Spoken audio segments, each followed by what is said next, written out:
Come on in, pull up a chair, and take a load off because today I'll be reviewing and paging through Heirs to Heresy from Osprey Games. Is this light role playing game focusing on the Knights Templar worth picking up, or is it a heresy for me to even mention looking at this game? Well, you're going to find out right after this.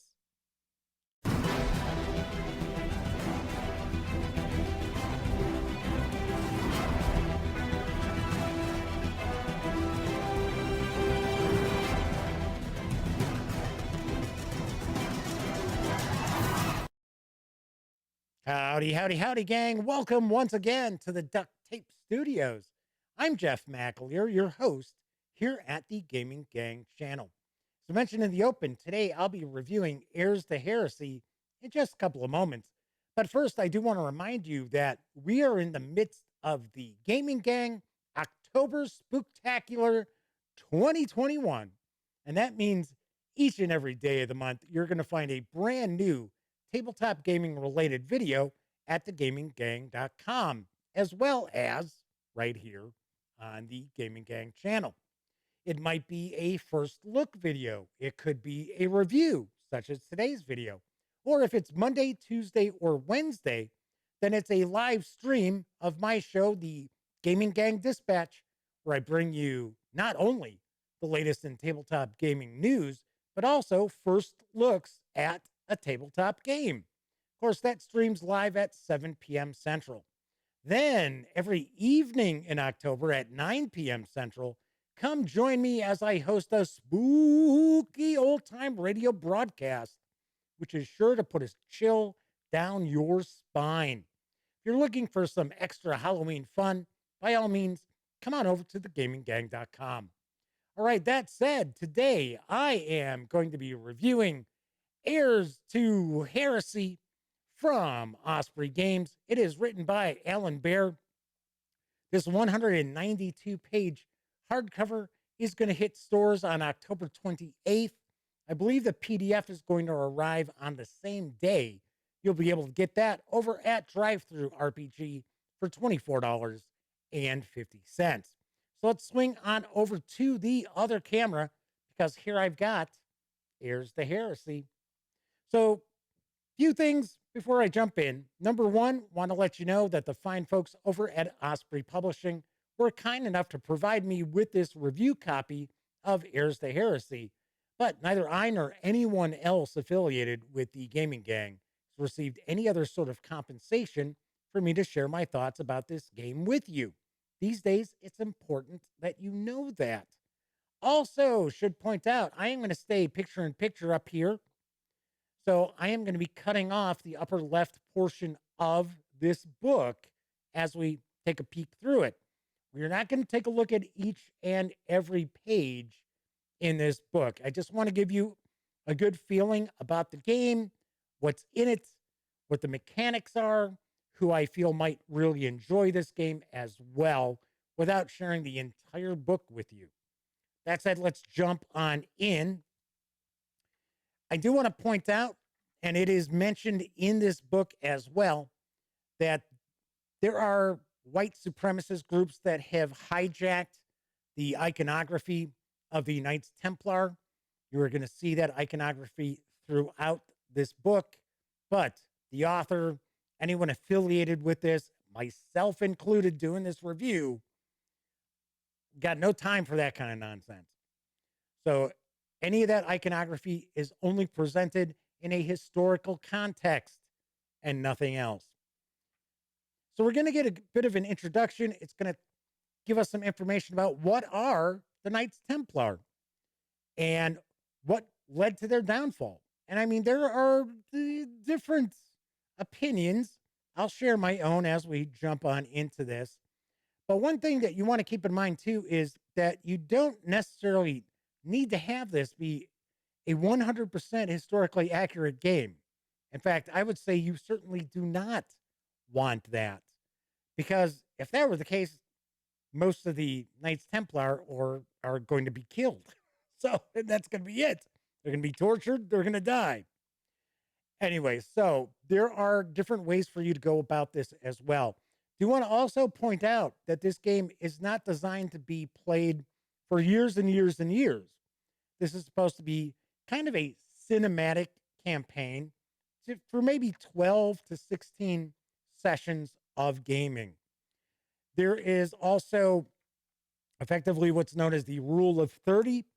So, what's happening here is the player characters are Knights Templar. So, they are going to start the game. They are not first level characters. They are not orphans. They are not farmers. They are Knights Templars. So, they are quite well skilled in combat, horsemanship, and so forth. They are experienced knights. I definitely like that about this game as well. There are 30 knights who are escaping Paris, and they are trying to smuggle out the Templar treasure. Now, that treasure could just be gold and valuables, or it could be something else, could be something mystic or magical, could be the Holy Grail. That is completely up to the Grand Master, the Game Master. They're going to get to decide, along with your players, the sort of game that you're going to present. Is it going to be a fairly mundane world? Or is this going to have a lot of European myth involved? It's all up to you. Definitely dig that. So the player characters are of the 30 surviving Knights Templar who are escaping Paris. So if they have characters die or fall by the wayside, you're going to replace them from those 30 knights. If for some strange reason you ran out of the 30 knights before the campaign comes to an end, then it ends in failure. So the game uses regular polyhedral dice, no d20s. So the mechanic here is you're going to take two 10-sided dice, roll those, add the totals together. You're going to add a modifier for your attributes, and you're going to add a modifier for your skill. So you'll have a target number that you're looking to beat. So challenge number, DC, very, very similar.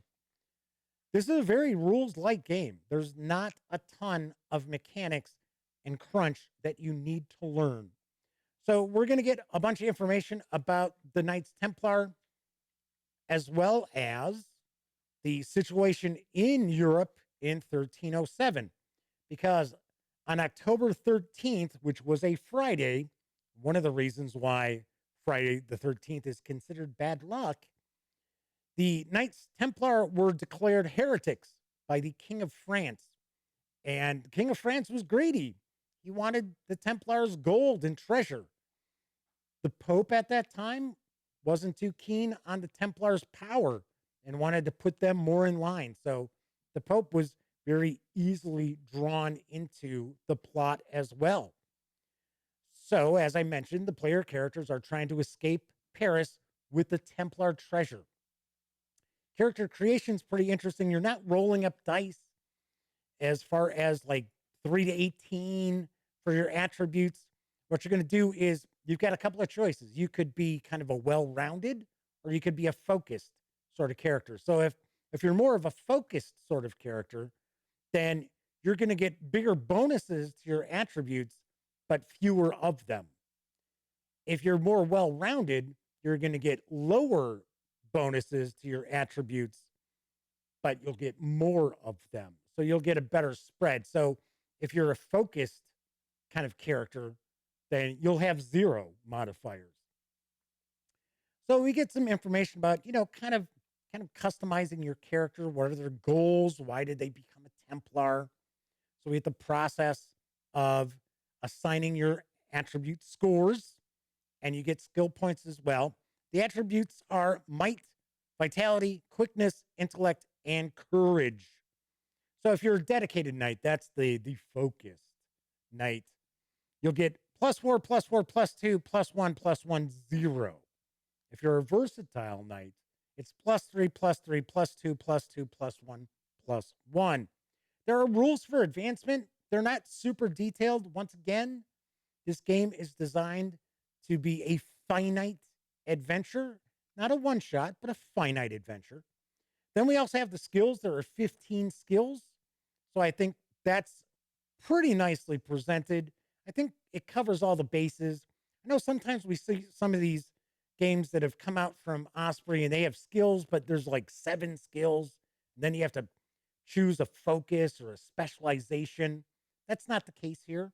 Once again, remember, these are Knights Templar. They are experienced knights. There isn't actually a horsemanship skill because it is assumed, it is a given that they are exceptional horsemen. So then for the skills, we have focus training and well-rounded training. And if you have focus training, you can have a skill level up to 5. So that is your bonus. But you're going to get fewer points to use. You're only going to get 24. But you can have 2 skills with 5. If you go well-rounded, you're going to get 30 points to put into your skills. But the most you can have in a single skill is 3. And then we also have some derived statistics as well. There is one aspect of the action resolution that I think is kind of interesting. So if you roll doubles on your 2d10, you have a critical success. So if it's in combat, you can decide you're going to do double damage, or you can say, okay, so I do this, do something special, or maybe you broke your opponent's arm, or you cut a hamstring or something like that. I thought that was kind of cool. One interesting aspect is there are no critical failures. So if you roll doubles and succeed, it's a critical success. If you roll doubles but you fail, it's just a failure. I thought that was kind of interesting as well. So everybody kind of gets the same sort of starting equipment as well. And the tests, that is essentially you're overcoming the difficulty. And it's going to be anywhere from 12 for something trivial to 27 for something near impossible. Keeping in mind, once again, 2d10 plus attribute modifier plus skill modifier.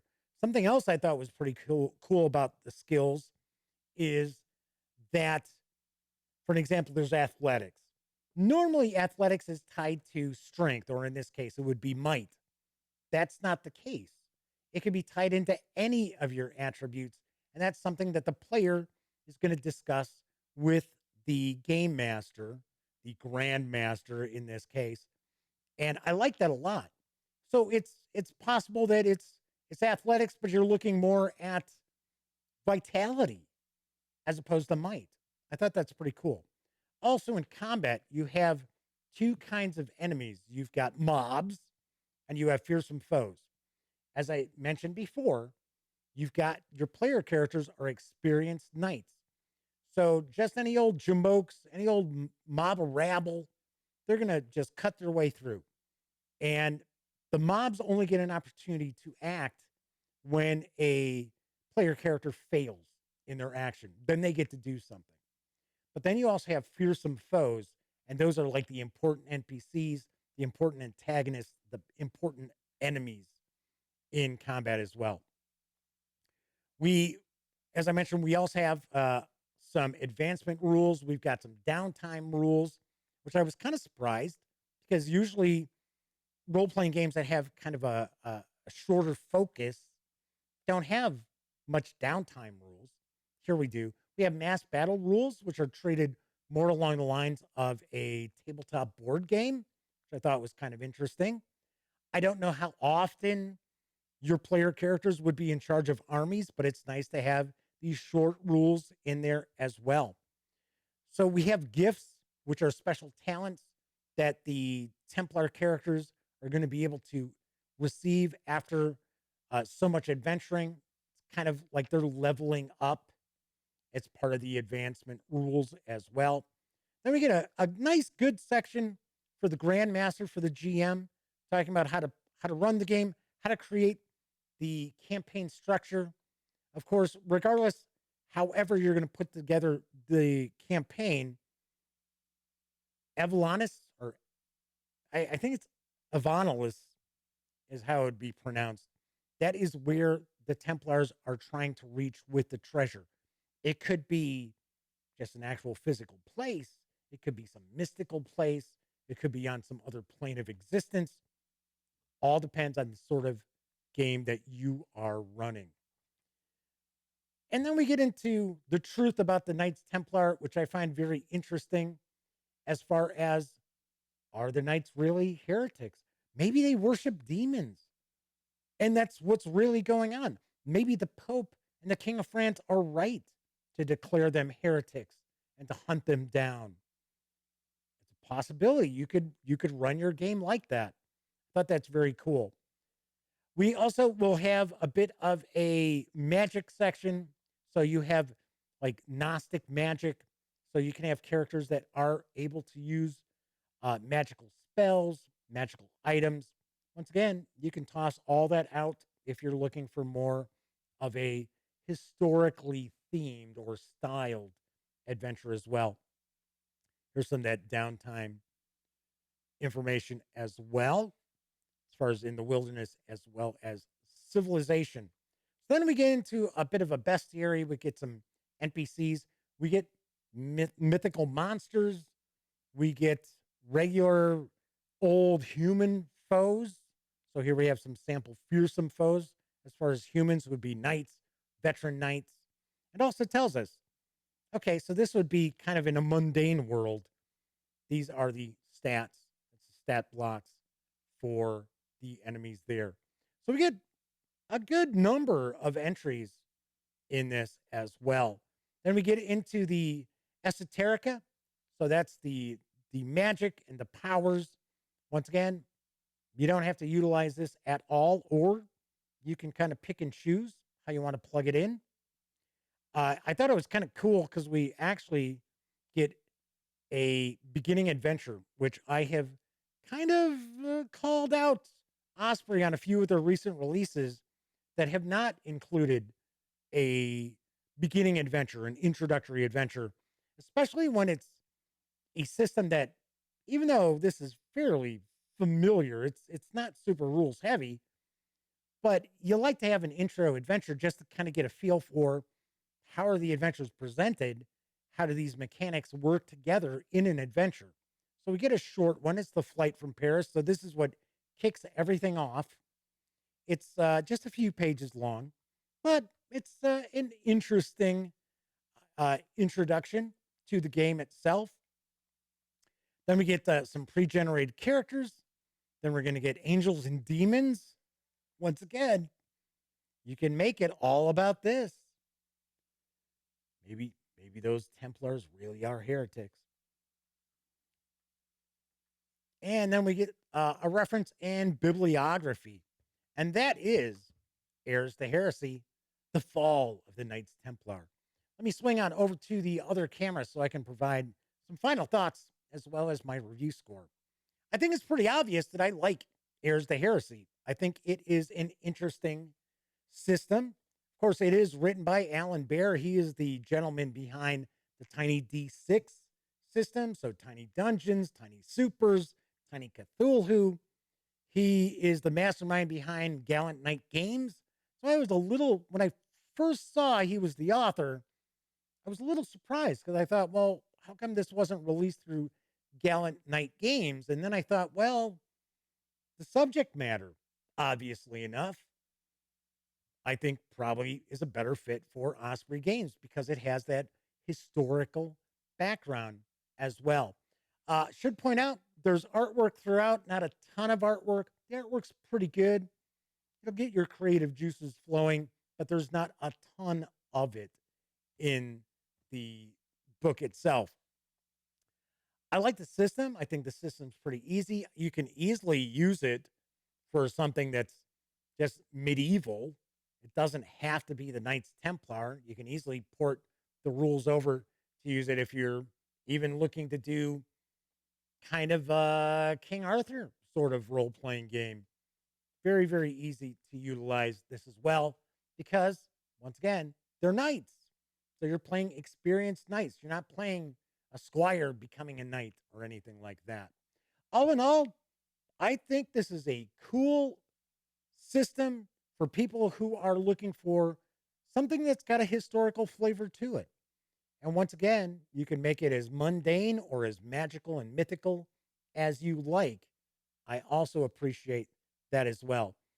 As far as any knocks against it, I really don't have any serious dings that I would give the book. I wish the beginning adventure was longer, but at least we're getting a beginning adventure, so there is that. All in all, I certainly do recommend Heirs to Heresy. On a scale of 0 to 10, I give it an 8.5 out of 10.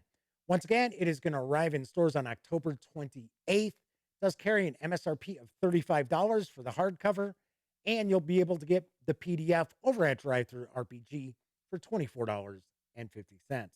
All right, that's it for this time out. If you like this video, by all means, give it a quick thumbs up. Subscribe to the Gaming Gang channel if you haven't already. And if you do subscribe, ding that bell.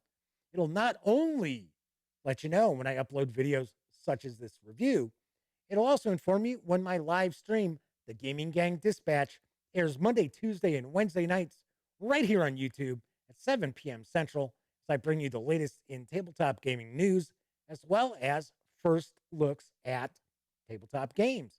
Of course, when you're not watching videos on the Gaming Gang channel, be sure to visit thegaminggang.com for all the latest in gaming news, reviews, and a whole lot more. You know the drill. Get your geek on at thegaminggang.com. Once again, I'm Jeff McAleer. Thank you very much for taking some time out to watch this video. And until I see you next time, here's hoping you get to enjoy plenty of great gaming with your gang.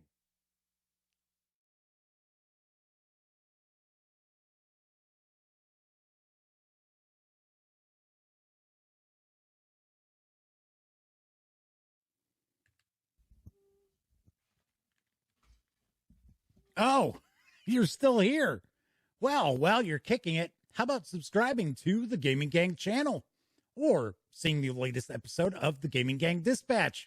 Or finding out what YouTube recommends you check out here at my channel? And of course, don't forget, get your geek on at thegaminggang.com.